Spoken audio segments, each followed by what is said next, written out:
Well, I hope you're enjoying the YouTube links. Um, they're more interesting than I could generally make them. So I'm not even going to try to do that kind of stuff. But there are a few concepts that are more difficult to find links for because they're more unique. So this particular idea I got from actually that Transforming Gender conference in Boulder that is going to be rescheduled to November. And it was a grad student who was doing their work on identity. And so I just wanted to explain a little bit because I found it a really interesting and valuable perspective. So we, as you just read, hopefully on the PowerPoints, one of the tasks that we have as men or women or non-binary is to create some identity, some understanding of our identity. Um, so we have to go through the basics, right? The things that people ask you about who you are and how you see yourself. Um, Sometimes it's a very simple process. Sometimes it's more difficult.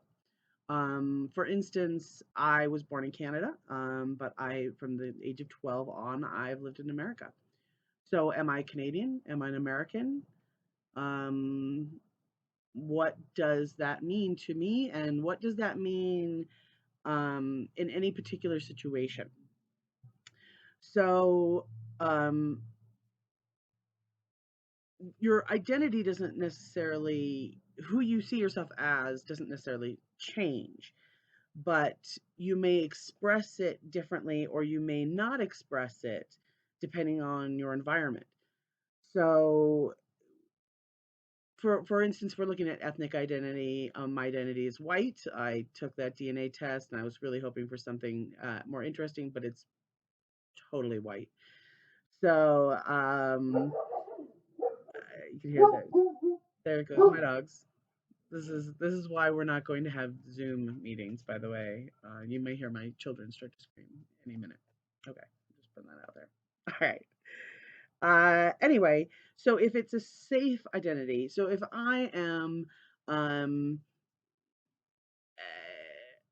uh, some, I'm gonna get really racist about white people, I guess. Like I was thinking, like a bowling alley, a fish concert. I don't know, some place where white people are a lot. IKEA. I don't know. I don't know. Where do white people hang out? Nowhere anymore. They're homes with along with everybody else. Um, okay. Anyway, so if and really anywhere outside of the United States, if I express my white identity, it's a safe identity. Um, a lot of people are going to be white depending on where I am. Um, and so that does change, right? So just because the culture itself is primarily white doesn't mean I go into a place and that's everybody looks like me. We can talk about it in terms of gender as well. Where is it okay to be female or where is it okay to be male? And usually it's somewhere where everybody else is the same as you. And so you match the power structure, which is another reason why anywhere you go in the United States, I might feel pretty comfortable being white because it matches the power structure, right? A lot of the politicians match my ethnic identity. So, in a different environment, that same identity could be more risky. That if I am in a group that's more mixed, or that there might be some racial tension about something that white people did, or white people in general, I might feel a little more um, not very happy, comfortable about being there, right? There might be a little more tension. And so, me being female in that situation, if I go um, to a lot of sporting events, I've noticed that there aren't a huge amount of women, or at least I, not as many as I imagine. At least the things I do. I like musical theater, and so I go. There's a lot of women. I feel pretty comfortable. But if I was a male, especially if I was a heterosexual male, because I may feel like I'm there's even fewer of them there in that setting than of others, then it may feel more risky, right? Um, if it's high tension, then it feels very uncomfortable being there as a member of whatever status you're looking at. So if I was um, uh, if I worked for Fox News, the tale is it's hard to be a woman in Fox News. If I was a truck driver as a female, that might be risky, especially if there was a push not to have them. So in the military, where they're starting to desegregate, or it hasn't quite happened yet, that can be very risky for people.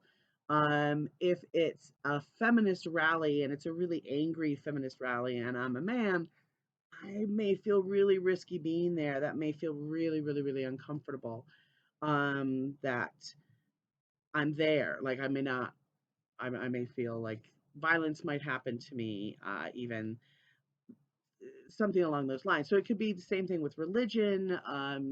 Any part of your identity will be in these places. So what I'm asking you to do is to kind of write down areas, especially with gender and your gender identity, where it's safe, where it's risky, where it's high tension, and think about that a little bit. Think about the experience of other people in that same situation, um, and give that some good old fashioned thought. All right. Well, I hope you enjoyed seeing me as much as I enjoy doing this and thinking about you. All right. Bye.